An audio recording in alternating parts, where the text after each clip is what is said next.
visit ni Pangulong Ferdinand R. Marcos Jr. dito sa Tokyo, Japan, balikan natin ang mga matagumpay na kaganapan nitong mga nagdaang araw.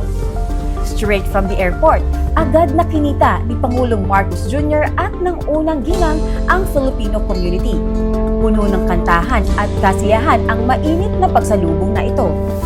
Mataas na pagpupugay ang iginawad sa Pangulo, sa unang ginang at sa buong Philippine delegation sa ginanap na state call on their majesties the Emperor and Empress of Japan. Si Pangulong Marcos Jr. ang ikatlong world leader na tinanggap ng Emperor ng Japan sa isang state visit mula nang siya'y maupo sa trono noong 2019. Sa larangan ng kalakalan at negosyo sa iba't ibang industriya, dinaluhan ng Pangulo ang isang roundtable meeting kasama ang mga nangungunang negosyante ng Japan.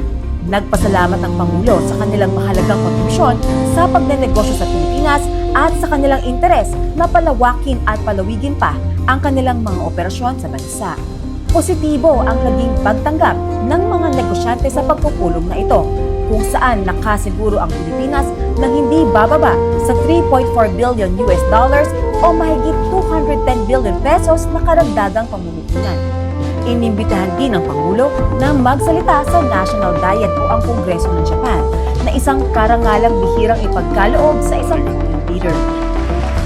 Nakipagpulong din siya kay Japanese Prime Minister Takaichi Sanae na nagbibigay diin sa lumalawak na kooperasyon, matatag na pagkakaibigan at matibay na pagtitiwala sa pagitan ng Pilipinas at Japan.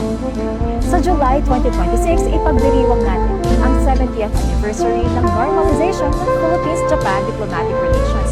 Kaya naman mas makabuluhan at napakahalaga ng pagbisitang ito. Mula sa kalakaran, pagnenegosyo, paglikha ng mga trabaho, pagtulong sa infrastruktura at iba't ibang teknolohiya. Ang state visit na ito ay hindi lamang tagumpay ng Pangulo, kundi tagumpay ng sambayanang Pilipino.